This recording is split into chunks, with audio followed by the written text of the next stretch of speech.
ശബരിമല സ്വർണ്ണക്കൊള്ള കേസിൽ പ്രതിപക്ഷം ഇന്നും നിയമസഭ പ്രക്ഷുബ്ധമാക്കും. രാവിലെ 8 മണിക്ക് സഭാ കവാടത്തിൽ നിന്ന് പ്രതിഷേധ മാർച്ച് നടത്തി അകത്തു പ്രവേശിക്കും. ഇന്നും അടിയന്തര പ്രമേയത്തിന് നോട്ടീസ് നൽകില്ല. അതേസമയം SIT അന്വേഷണത്തിൽ പൂർണ്ണ തൃപ്തി എന്ന ഹൈക്കോടതി വിധി ഉയർത്തിയാവും ഭരണപക്ഷം പ്രതിപക്ഷത്തെ നേരിടുക. കൂടുതൽ വിവരങ്ങളുമായി അൻഫ്രിഡ് ഡിസൂസ ചേരുകയാണ്. അൻഫ്രിഡ്, നിയമസഭയിൽ ശബരിമല സ്വർണ്ണക്കൊള്ള വിഷയം കടുപ്പിക്കാൻ തന്നെയാണെന്ന് തോന്നുന്നു പ്രതിപക്ഷത്തിന്റെ തീരുമാനം. ഇന്നിപ്പോൾ സഭാ കവാടത്തിൽ മാർച്ചൊക്കെ നടത്തിയായിരിക്കും അല്ലേ? 8 മണിയോടുകൂടി അങ്ങനെയായിരിക്കും അകത്ത് കയറുക അല്ലേ?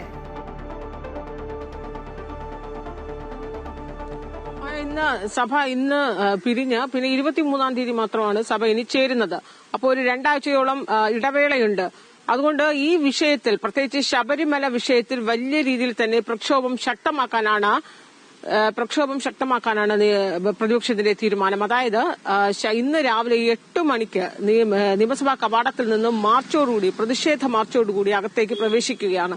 കാരണം ഇന്ന് ഈ ശബരിമലയിൽ കഴിഞ്ഞ 2 ദിവസമായി നമ്മൾ കണ്ടതാണ് ശബരിമല വിഷയത്തിൽ സഭ പ്രക്ഷുബ്ധമാകുന്ന ഒരവസ്ഥ. അതായത് നിയമസഭയിൽ അടിയന്തര പ്രമേയത്തിന് നോട്ടീസ് നൽകുന്നില്ല. ചോദ്യോത്തരവേള തുടങ്ങുമ്പോൾ തന്നെ പ്രതിപക്ഷം വലിയ രീതിയിൽ പ്ലക്കാർഡുകളും ബാനറും ഉയർത്തി നടുത്തളത്തിൽ ഇറങ്ങി പ്രതിഷേധിക്കുന്ന സാഹചര്യം ഉണ്ടാകുന്നു. പ്രതിപക്ഷ നേതാവ് ചോദ്യോത്തരവേള തുടങ്ങുമ്പോൾ തന്നെ എഴുന്നേറ്റ് നിന്ന് സഭാ നടപടികളുമായി സഹകരിക്കാൻ തയ്യാറല്ല. കാരണം മന്ത്രി വാസവന്റെ രാജി ആവശ്യപ്പെട്ടുകൊണ്ട് MLA മാർ പ്രതിഷേധ സമരം സഭാ കവാടത്തിൽ ഇതിനോടകം ഇരിക്കുകയാണ്. അതിനപ്പുറത്തേക്ക് പ്രതിപക്ഷം ഒരു വിഷയം ഉയർത്തി സഭയിൽ ചർച്ച പോലും ചെയ്യാതെ തുടക്കം മുതലേ പ്രതിഷേധിക്കാനുള്ള കാരണമെന്ന് പറയുന്നത് SITയുടെ അന്വേഷണവുമായി ബന്ധപ്പെട്ടാണ്. അതായത് SITയുടെ അന്വേഷണത്തിന് മുഖ്യമന്ത്രിയുടെ ഓഫീസ് പിടിമുറുക്കുന്നുണ്ട്. അതുകൊണ്ട് സ്വതന്ത്രമായ ഒരു അന്വേഷണം നടക്കുന്നില്ല. അതിന്റെ ഫലമായാണ് ഈ പ്രതികൾ ഓരോരുത്തരായി സ്വാഭാവിക ജാമ്യം കിട്ടി പുറത്തിറങ്ങുന്ന ഒരു സാഹചര്യം ഉണ്ടാകുന്നു. 90 ദിവസത്തിനുള്ളിൽ കുറ്റപത്രം സമർപ്പിക്കാൻ അന്വേഷണ ഉദ്യോഗസ്ഥർക്ക് കഴിയാതെ പോകുന്നത് സ്വാഭാവിക ജാമ്യം കിട്ടി ഇവരെ പുറത്തിറക്കാനുള്ള ഒരു അവസരം സൃഷ്ടിക്കലാണ് ചെയ്യുന്നത്. ഇതിന് മുഖ്യമന്ത്രിയുടെ ഓഫീസ് ഇടപെടുന്നു. മുഖ്യമന്ത്രിയുടെ ഓഫീസ് കേന്ദ്രീകരിച്ച് ഇടപെടൽ നടത്തുന്നു എന്ന് ആരോപിച്ചാണ് ഈ വിഷയത്തിൽ സഭയ്ക്കകത്ത് സഭ ഈ വിഷയം സജീവമാക്കുക, പ്രക്ഷുബ്ധമാക്കുക, അതിനുശേഷം സഭ ബഹിഷ്കരിച്ച് പുറത്തേക്ക് ഇറങ്ങി വരുന്ന സാഹചര്യം. ഈ ബജറ്റിന്മേലുള്ള ചർച്ചയിൽ പോലും പ്രതിപക്ഷം പങ്കെടുക്കുന്നില്ല. പ്രതിപക്ഷം സഭാ നടപടികളുമായി സഹകരിക്കാതെ പുറത്തേക്ക് ഇറങ്ങി വരുന്നത് വലിയ രീതിയിൽ വിമർശന വിധേയമാകുന്ന ഒരു സാഹചര്യം കൂടിയാണുള്ളത്. പക്ഷേ ഈ 2 ദിവസവും പ്രതിപക്ഷത്തെ സംബന്ധിച്ച് ഈ സ്വർണ്ണക്കൊള്ളയുമായി ബന്ധപ്പെട്ട ഹൈക്കോടതിയുടെ, അതായത് SIT അന്വേഷണം നേരായ രീതിയിൽ പോകുന്നില്ല എന്നത് ഉയർത്തിയാണ് പ്രതിപക്ഷം വലിയ രീതിയിൽ പ്രതിഷേധവുമായി കടക്കുന്നത്. ഇന്ന് ഒരു ഗ്യാപ്പിന് ശേഷം, അതായത് ഇന്നൊരു അവസാനത്തെ ദിവസം ബജറ്റിന്മേലുള്ള നന്ദിപ്രമേയ ചർച്ചകൾക്ക് ഇന്ന് അവസാന ദിവസവും കൂടിയാണ്. നാളെ മുതൽ പ്രതിപക്ഷ നേതാവിന്റെ യാത്ര ആരംഭിക്കുന്നു. ഇതൊക്കെ മുൻകൂട്ടി ഇന്ന് അവസാന ദിവസമായതിനാൽ, അതായത് ഇനിയൊരു ഇടവേളയ്ക്ക് ശേഷം മാത്രമേ സഭ പുനരാരംഭിക്കുകയുള്ളൂ. അതുകൊണ്ട് ഇന്ന് തുടങ്ങുമ്പോൾ തന്നെ, അതായത് 8-9 മണിക്ക് ചോദ്യോത്തരവേള ആരംഭിക്കുന്നു, സഭാ നടപടികൾ ആരംഭിക്കുന്നു. ഒരു 8-8:15 എല്ലാ UDF MLA മാരും സഭാ കവാടത്തിൽ എത്തിച്ചേരുന്നു. അവിടെ നിന്ന് പ്രതിഷേധ മാർച്ചോടുകൂടി സഭയ്ക്കകത്തേക്ക് ഇവർ കടക്കുന്നു. അതാണ് ഇവർ ഇപ്പോൾ ആലോചിക്കുന്നത്. അങ്ങനെ ഒരു പ്രതിപക്ഷം ഏതായാലും സമരം കടുപ്പിക്കാൻ തന്നെയാണ് തീരുമാനം. അത് അവരുടെ ഇനിയിപ്പോഴുള്ള യാത്രയിലും ഒക്കെ, പ്രതിപക്ഷ നേതാവിന്റെ യാത്രയിലും ഒക്കെ അത് ഉയർത്തിക്കൊണ്ടുവരും, അക്കാര്യം ഉറപ്പാണ്. ഒപ്പം ഈ SIT അന്വേഷണത്തിൽ പൂർണ്ണ തൃപ്തി എന്ന ഹൈക്കോടതിയുടെ ഒരു പരാമർശമുണ്ടല്ലോ ഇന്നലെ വന്നത്, അത് ഉയർത്തിയായിരിക്കില്ലേ ഭരണപക്ഷം പ്രതിപക്ഷത്തെ നേരിടുക?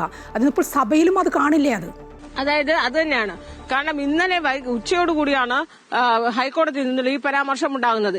ഈ ഉച്ചയ്ക്ക് ഹൈക്കോടതിയിൽ നിന്നുള്ള പരാമർശം ഇന്നലെ ഉണ്ടാകുമ്പോഴേക്കും ഈ വിഷയം ഉയർത്തിക്കാട്ടി പ്രതിപക്ഷം സഭ ബഹിഷ്കരിച്ച് പോയിരുന്നു.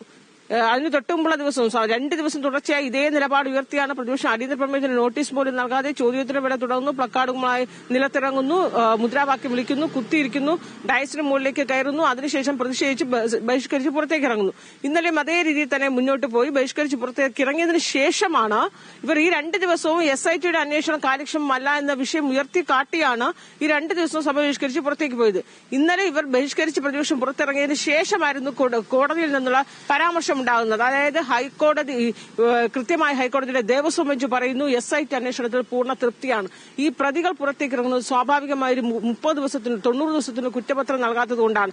ഇത് സാധാരണ കോടതി തന്നെ പ്രത്യേകിച്ച് പറയുന്നുണ്ട്, സാധാരണ കൊലപാതക കേസ് പോലല്ല ഇത് അതിസങ്കീർണമായ കേസാണ്. കാരണം ഇതിനകത്ത് ശാസ്ത്രീയ പരിശോധനകൾ അടക്കം നടത്തേണ്ടതുണ്ട്. അതുകൊണ്ട് ഒരു കാരണവശാലും ഇതിൽ 90 ദിവസം കൊണ്ട് കുറ്റപത്രം അന്വേഷണ സംഘത്തിന് സമർപ്പിക്കാൻ കഴിയുകയില്ല എന്ന് കോടതി തന്നെ പറയുകയാണ്. സ്വാഭാവിക ജാമ്യം കിട്ടി പ്രതികൾ പുറത്തിറങ്ങുന്നതിൽ ആശങ്കപ്പെടേണ്ടതില്ല. ഈ കേസ് കേസ് സമഗ്രമായി സുതാര്യമായി തന്നെ മുന്നോട്ട് പോകും. ഹൈക്കോടതിയുടെ മേൽനോട്ടത്തിലാണ് അന്വേഷണം എന്ന് പോലും, ദേവസ്വം ബെഞ്ചിന്റെ മേൽനോട്ടത്തിലാണ് അന്വേഷണം എന്ന് പോലും ഹൈക്കോടതിയുടെ പരാമർശമുണ്ട്. അതായത് SITയുടെ അന്വേഷണത്തിൽ പൂർണ്ണ തൃപ്തിയാണെന്ന് ഹൈക്കോടതി പറയുന്നു. മാത്രമല്ല ഈ BJP സംസ്ഥാന അധ്യക്ഷൻ രാജീവ് ചന്ദ്രശേഖർ അടക്കമുള്ളവരുടെ ഹർജി അവിടെയുണ്ട്. ഇത് CBI അന്വേഷണം ആവശ്യപ്പെട്ട് ഇവിടെ സർക്കാരിന്റെ ആഭ്യന്തര വകുപ്പിന് കീഴിലുള്ള ഒരു അന്വേഷണ സംഘമായതിനാൽ ഇതിൽ അത്രത്തോളം സുതാര്യത ഇല്ല എന്ന് ഉയർത്തിക്കാട്ടി CBI അന്വേഷണം ആവശ്യപ്പെട്ടുള്ള ഹർജി 2 ഹർജികളാണ് ഇന്നലെ ദേവസ്വം ബെഞ്ചിന്റെ മുന്നിലോട്ട് വന്നത്. ആ ഹർജി തൽക്കാലം CBI അന്വേഷണം വേണ്ട, SITയുടെ അന്വേഷണത്തിൽ പൂർണ്ണ തൃപ്തിയാണെന്ന് പറഞ്ഞു. അതായത് എന്താണോ പ്രതിപക്ഷം ഈ 2 ദിവസവും നിയമസഭയ്ക്കുള്ളിൽ പറഞ്ഞ് പ്രതിഷേധിച്ചത്, സഭ SITയുടെ അന്വേഷണത്തിൽ തൃപ്തരല്ല, മുഖ്യമന്ത്രി ഓഫീസ് ഇടപെടുന്നു എന്ന് പറഞ്ഞ് എന്ത് പ്രതിഷേധമാണ് നടത്തിയത്, അതിന് നേരെ ഘടകവിരുദ്ധമായാണ് ഹൈക്കോടതി എന്നുള്ള പരാമർശം, ദേവസ്വം ബെഞ്ചിന്റെ പരാമർശം ഉണ്ടായിരിക്കുന്നത്. അപ്പോൾ അതിനുശേഷം നിയമമന്ത്രി, അതായത് ഈ വിധി വന്ന അപ്പോൾ തന്നെ നിയമമന്ത്രി മാധ്യമങ്ങളെ കാണുകയാണ്. ഇനി എന്തായിരിക്കും പ്രതിപക്ഷത്തിന്റെ നിലപാടെന്ന് അദ്ദേഹം പരിഹസിക്കുകയാണ് ചെയ്തത്. സ്വാഭാവികമായും ഇന്ന് പ്രതിപക്ഷം ഒരു ഇടവേളയ്ക്ക് ശേഷം ഇന്ന് അവസാനത്തെ ദിവസവും കൂടിയാണ്.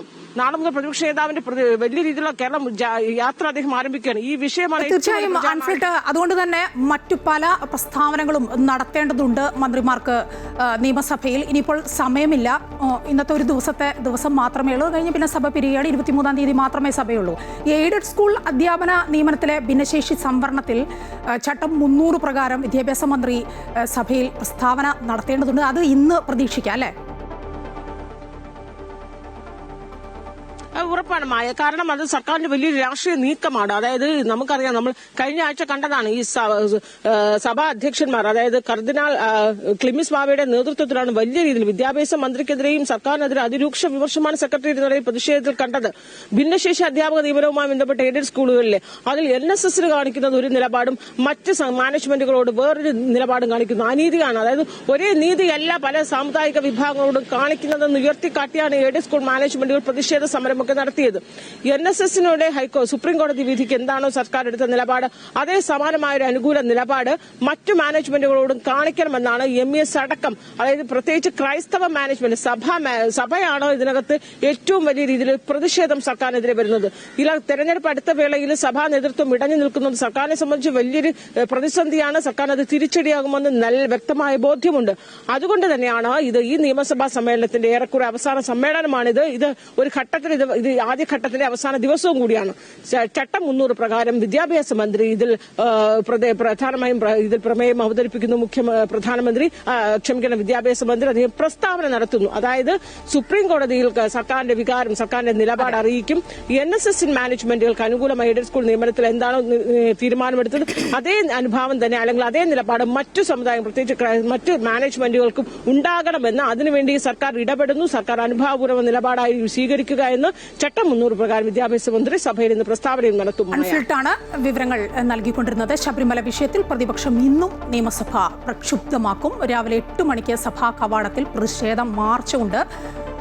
SIT അന്വേഷണത്തിൽ പൂർണ്ണ തൃപ്തി എന്ന ഹൈക്കോടതി വിധി ഉയർത്തിയാവും ഭരണപക്ഷം പ്രതിപക്ഷത്തെ നേരിടുക.